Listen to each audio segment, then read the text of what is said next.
Boa noite, pessoal. A gente está começando mais um módulo aqui. A gente vai continuar falando um pouquinho de nacionalidade, falando essa questão desse direito político que está muito ligado ao exercício de cidadania, de direito político. Agora, no segundo bloco, a gente vai tratar um pouco mais sobre aquisição de nacionalidade, também é sobre a perda de nacionalidade, se você pode mudar ou não. E por que que a gente está falando isso? Como a gente trouxe no primeiro módulo toda aquela questão de trazer um aspecto prático do curso junto com teoria, o que que acontece? Quando a gente pensa em nacionalidade, quando a gente pensa, por exemplo, em nacionalidade portuguesa ou até mesmo naturalização, a gente tem todo um trâmite administrativo perante o consulado exatamente para ter esse requerimento, né? Então, a gente tem toda uma ideia de como o direito vai tutelar essa relação que hoje está muito internacionalizada, que é exatamente conseguir a cidadania de um outro país por meio da naturalização, que é o meu caso. Eu contei a história de vocês que a minha avó, ela imigrou de Portugal ainda com, se eu não me engano, 6 anos de idade. O meu pai, ele conseguiu a nacionalidade portuguesa e assim eu também consegui como neto de português a minha nacionalidade. E para ter obtido essa nacionalidade, ter obtido esse direito, eu tive que seguir todo um trâmite no consulado e também entender um pouco do como as normas jurídicas internacionais elas regulam, como elas direcionam toda essa questão de aquisição. Porque imagina, a gente tem que pensar que o direito internacional ele está a todo momento preocupado em, de certa forma, trazer mais segurança para as relações sociais que hoje elas ultrapassam, por exemplo, a jurisdição de apenas um Estado. Então, quando a gente pensa muito no país, que teve uma grande história de miscigenação, que tem descendentes de italianos, de alemães, portugueses, até mesmo japoneses em São Paulo, que tem uma grande comunidade, a gente tem o direito nacional ele tentou, de certa forma, trazer regras, trazer parâmetros. E é aquilo que eu falei para vocês na primeira aula. A ideia do curso é mostrar para vocês como a aplicação dessa teoria pode ser uma estratégia relevante, principalmente no início de carreira, exatamente para conseguir, de certa forma, se inserir no mercado de trabalho, criar uma reputação. E o direito internacional ele é bem tangível, porque eles têm uma demanda bem relevante quanto à requisição de nacionalidades portuguesas, vistos de americanos. Eu, por exemplo, eu tenho todo o interesse em fazer um doutorado de sanduíche nos Estados Unidos, então todo esse trâmite burocrático de trazer todos os documentos, todas as questões consulares é interessante exatamente porque a gente vê hoje muito intercambistas, muitas pessoas dispostas a trabalhar no exterior. Então, ter noção do direito nacional que regula exatamente essa relação entre estados, de indivíduos, é muito interessante, principalmente para quando você está recém-formado. Então, pessoal, eu vou compartilhar aqui o material com vocês. Me dá um minutinho. Pronto, a tela está compartilhada. Eu vou colocar em modo apresentação. Foi, vamos lá. Reduzir isso aqui. Tá. Então, basicamente, hoje a gente, na verdade, vai tratar dessa questão de aquisição e mudança de nacionalidade. O que a gente viu é exatamente na primeira parte do nosso curso foi toda a questão que envolve a nacionalidade como direito político, como isso está diretamente relacionado com o exercício de direito de votar, com o direito de ser votado. Ou seja, tem todo um direito político. A gente tem tanto deveres como obrigações. O Estado, por exemplo, ele tem, de certa forma, garantir uma proteção diplomática aos seus cidadãos, ao passo que os cidadãos eles também têm obrigação de alistamento militar. Então, é uma ideia de via de mão dupla, né? A gente está, de certa forma, o Estado está tutelando a gente enquanto indivíduo e a gente está oferecendo alguns serviços, cumprindo algumas obrigações em relação a esse Estado. Mas, Érica, você chega para mim, poxa, como é que eu adquiri essa nacionalidade? Como é que eu me tornei brasileiro? Qual o critério para isso? Quais são os parâmetros? Exatamente como é que isso funciona? Assim, a ideia dessa parte inicial do nosso curso agora mostrar de onde surgiu esse conceito de nacionalidade, trazer a ideia de aquisição, né? Porque né, você nasce num território, você nasce numa jurisdição de um estado que é anterior a você, né? É aquela ideia robesiana de que tem um ente que vai tutelar exatamente as relações sociais e ele vai ter um monopólio da força para determinar as regras que vão ser aplicadas, principalmente se tiver algum tipo de conflito, se tiver algum tipo de dúvida em relação ao que deve ser feito em relação a alguma relação social. Por isso que a gente tem a questão das agências reguladoras dizendo exatamente o que você tem que fazer em relação ao processo normativo. Elas estão tutelando agentes regulados, tem o direito penal dizendo o que você pode ou não fazer em relação aos crimes, tem o direito tributário exatamente dizendo o que você pode ou não fazer em relação ao tributo, todas essas áreas, elas têm, de certa forma, um poder de te punir, de gerar processos administrativos nas agências, por exemplo, ou dentro dos tribunais tributários, dentro dos conselhos tributários, exatamente para penalizar aqueles que estão incorrendo em ações que não são tidas como corretas. Então, o Estado ele vai exatamente dizer o que você pode ou não fazer por meio de leis, por meio de normas jurídicas. Então, vamos lá. O que que o Estado ele vai dizer para a gente em relação à nacionalidade? Então, a primeira coisa que a gente viu que ela está diretamente ligada à cidadania, e estando ligada à cidadania, ela vai estar, em geral, positivada na nossa Constituição, porque ela vai ser tida como um direito político, um direito fundamental. Então, a ideia é a seguinte: a doutrina, né, em geral, divide a nacionalidade em dois parâmetros, que primeiro é a nacionalidade originária, que é aquela que a gente adquire ao nascer, né? E hoje a gente tem alguns critérios para determinar como a nacionalidade é adquirida. O primeiro deles é exatamente o ius soli, que é exatamente a aquisição da nacionalidade no país em que você nasce. Então, basicamente, se você está no território brasileiro e aí você aqui nasceu, você adquiriria essa nacionalidade. Por quê? Porque no momento do seu nascimento você estaria dentro daquela jurisdição, dentro daquele território. E por isso lhe seria concedido o quê? O direito de ser nacional daquele lugar, daquela jurisdição, e por isso você adquiriria a nacionalidade brasileira. Agora, o ius sanguinis, ele já tem como parâmetro a aquisição da nacionalidade dos pais à época do nascimento. Então, você imagina, se você tivesse em determinado território, um pai seu fosse francês e a outra francesa, por mais que você não tivesse na França, você conseguiria adquirir a nacionalidade francesa. Exatamente por quê? Porque à época do seu nascimento, os seus pais eles detinham a nacionalidade francesa. Então, é como se fosse uma herança que você carrega. Esses são os dois critérios que você consegue, que o direito internacional admite para aquisição de nacionalidade dentro do nascimento. A gente tem que ter noção que você pode mudar, você pode adquirir nacionalidade. Então, isso é um direito que você pode exercer, é um direito que você pode também renunciar. Então, tem um processo que a gente chama que é a naturalização, que é exatamente a ideia de que você, ao longo da sua vida, você entendeu que você gostaria de adquirir outra nacionalidade, aí você vai ter que seguir todos os critérios que esse país, dessa nacionalidade que você quer, vai determinar para a aquisição desse direito. Então, isso é o que a gente chama de nacionalidade derivada, ou seja, ela é a posteriori, ela ocorre depois do nascimento, ela ocorre ao longo da sua vida. Ela, em geral, ela é feita de forma voluntária, porque exatamente em muitos casos, para você adquirir uma nova nacionalidade, você às vezes tem de renunciar à sua anterior. Então, essa questão de manifestação da vontade, até porque a gente está falando de um direito à cidadania, está falando de exercício de direito político, do direito de votar e de ser votado, a gente tem de ter certo grau de discricionariedade, exatamente para tomar essa decisão de naturalização, até porque isso implica exatamente naquele exercício de direito político, a gente tanto fala isso a gente tem que ter isso como fundamental, porque o que que eu falei para vocês no primeiro bloco? Eu sou nacional português e nacional brasileiro, eu, como nacional português, eu tenho o direito de votar. Mês passado eu contei para vocês que eu recebi uma carta da Assembleia Legislativa de Portugal, exatamente trazendo os partidos políticos que estavam se candidatando, e eles me requereram que eu submetesse essa carta assinalando quais partidos políticos representavam o meu direito, representavam a minha vontade de votar. Mas como o voto em Portugal ele é voluntário, eu assim não o fiz, eu simplesmente optei por me manter em silêncio. Mas essa questão da voluntariedade ela é essencial. Por quê? Porque imagina, como é que você vai vai se naturalizar sem você ter a vontade daquilo, sendo que isso exige de você o exercício de direitos políticos, ou seja, de votar e de ser votado.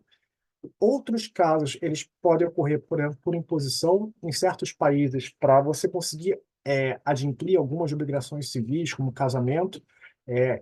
A própria lei ou a própria Constituição desse país determina que você tem de primeiro adquirir a nacionalidade daquele país. Então, você imagina, se você for, por exemplo, para a Hungria ou um país do Oriente Médio, talvez não seja exatamente um caso mais específico, em que você, para conseguir casar com a sua esposa ou com seu esposo, você vai ter, ou seja, para você celebrar uma relação civil com o seu cônjuge, na verdade, para você conseguir ter uma relação matrimonial formal, perante o Estado, a lei determina que você tenha de se naturalizar como nacional daquele Estado, ou seja, o casamento é uma instituição que pressupõe a naturalização do cônjuge, ou seja, somente nacionais daquele Estado podem celebrar esse tipo de relação civil.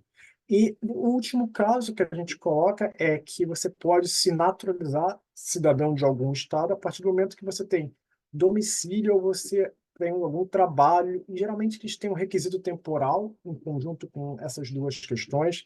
Não é algo tão simples, isso varia muito de país para país, mas o que que eu estou querendo denotar aqui com vocês? O que que eu estou querendo dar importância aqui com vocês? Que a nacionalidade ela está diretamente ligada a um direito político, direito, exercício de direitos políticos, ou seja, a cidadania. Ela é um ato que, em geral, é voluntário. A gente trouxe uma exceção aqui, que foi a questão do casamento em determinados países, que coloca como condição para a celebração desse ato civil a naturalização daquele estrangeiro, daquele cônjuge. Então, a ideia aqui foi exatamente trazer a aquisição de nacionalidade. Seguindo, o que que a doutrina traz para a gente, o que que a prática traz para a gente? Que a nacionalidade originária, ou seja, aquela que vem da gente a partir do momento que a gente nasce, a declaração de vontade do indivíduo tem uma relevância reduzida. Porque imagina, você está lá, você nasceu em determinado território e você adquiriu a nacionalidade brasileira. O que que a sua manifestação de vontade teve de relevância exatamente para a aplicação? Ou daquele direito sanguíneo ou para aquele direito de solo. Basicamente, existia uma regra, que é a lei à sua vontade, que independe do que você faz ou não faz, que diz, a partir do momento que você nasce perante aquela jurisdição, que você nasce perante aquele Estado, você estando naquele território, você vai adquirir aquela nacionalidade. Ou, a partir do momento que você tem pais de determinada nacionalidade, e esses pais têm um filho ou uma filha, esse filho ou essa filha vai adquirir a nacionalidade que é daqueles pais. Então, você imagina, o que que isso afeta, de certo modo, a vontade. Mas, no caso brasileiro, é muito interessante a gente olhar para a Constituição, que ela trata muito especificadamente da questão da nacionalidade, e ela fala no artigo 12º, inciso 1, a linha C, o seguinte: os nascidos no estrangeiro de pai brasileiro ou de mãe brasileira, desde que sejam registrados de repartição competente ou venham a residir na República Federativa do Brasil e optem em qualquer tempo depois de atingida a maioridade pela nacionalidade brasileira. Então, o que que essa norma jurídica está dizendo aqui para gente?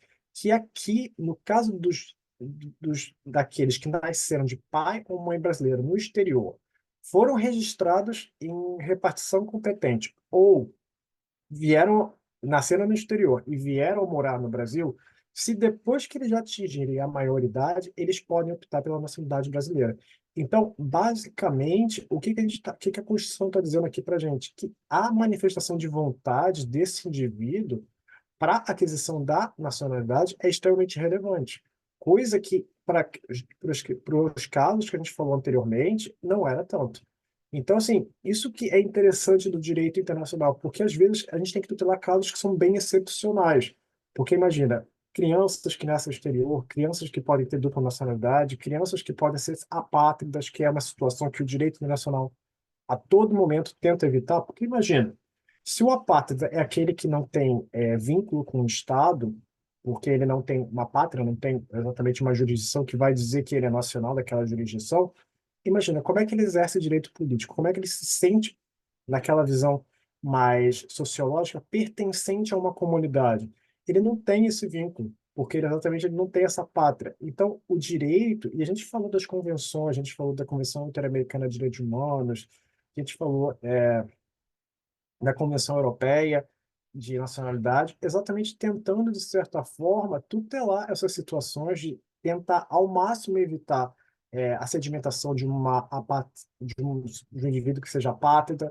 Exatamente por quê? Porque a gente sabe a importância que a nacionalidade tem para exercício de direito político, para pertencimento daquele indivíduo à nação. Então, tanto do ponto de vista sociológico como do ponto de vista jurídico, você tem aqueles direitos, tem aquelas obrigações, mas ao mesmo tempo você tem proteção diplomática, ao mesmo tempo você tem uma representação do Brasil no exterior, na figura das embaixadas, dos consulados, ou seja, de certa forma, o nacional que está no exterior, ele tem uma certa proteção do Estado. Isso é muito interessante, principalmente num mundo em que a globalização ela pesa muito. Então, você a todo momento você está querendo fazer um intercâmbio, a todo momento você está querendo viajar, a todo momento você está querendo trabalhar no exterior. Então, essa questão da nacionalidade, essa questão dos vistos, essa questão da naturalização, que é a aquisição de nacionalidade derivada, ou seja, ao longo da vida, ela faz parte muito do nosso dia a dia. E como eu falei para vocês, a ideia desse curso que a gente vai seguir comentando é a seguinte, de trazer isso mais próximo do nosso dia a dia de vocês, para vocês, de certa forma, tentarem conseguir entrar nesse mercado, entender melhor as regras, exatamente, até mesmo adquirir uma cidadania portuguesa, ou até mesmo um visto americano, ou até uma cidadania italiana. Embora a gente não vá tratar em específico das regras da cidadania italiana, é também algo muito relevante aqui para o Brasil, que tem grande descendência desse país. Então, o que que a gente acaba percebendo é que a nacionalidade derivada é fruto dos fatos sociais que ligam o indivíduo ao Estado. Então, imagina, sendo um direito soberano do Estado conceder nacionalidade por naturalização.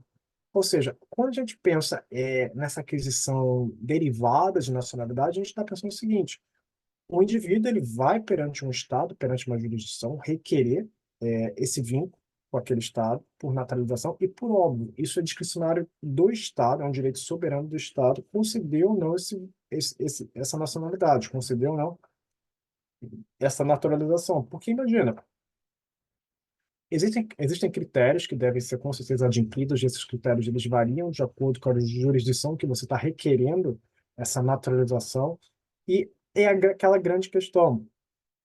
É, a naturalização ela é uma manifestação de vontade, então, basicamente, o indivíduo está indo perante uma autoridade consular ou está indo perante uma embaixada requerer a criação desse vínculo patrial, que a gente chama, do Estado com aquele indivíduo, exatamente por quê? Porque ele se entende que ele consegue, de certa forma, cumprir os critérios que lhes são exigidos.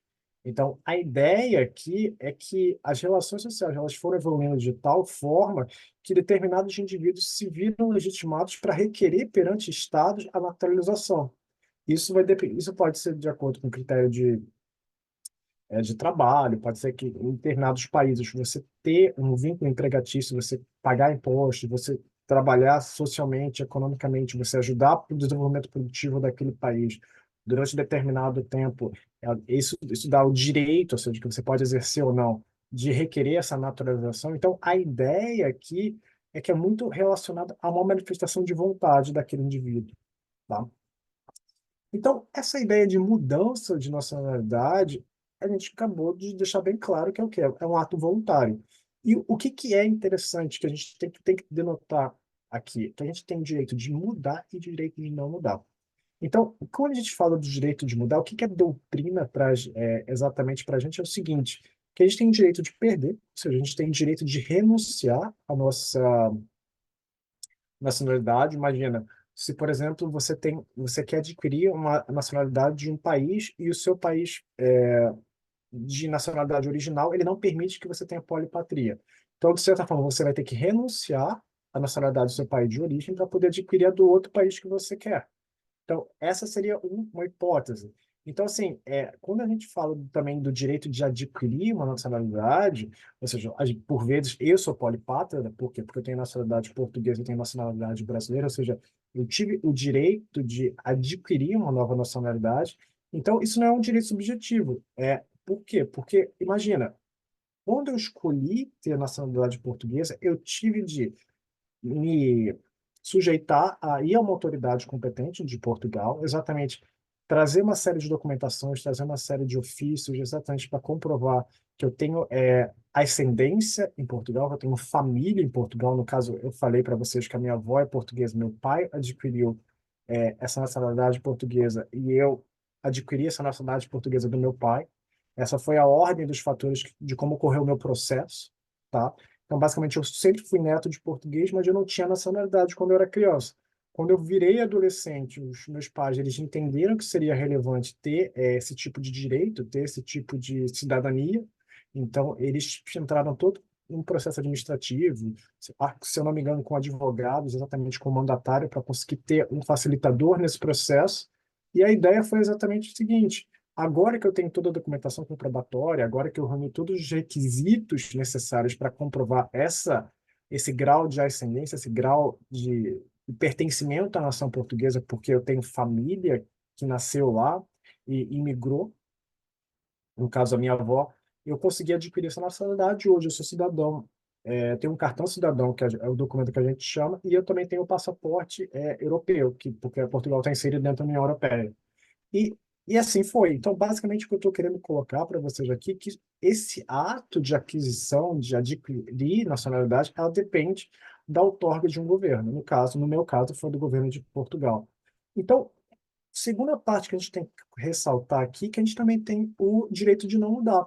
Eu, se porventura eu quisesse manter tão somente a minha nacionalidade brasileira, eu poderia manter o resto da minha vida com a minha nacionalidade originária, ou seja, aquela que eu consegui no momento do meu nascimento, que foi provavelmente por conta do critério de nascimento aqui no território brasileiro, por mais que meus pais também sejam brasileiros.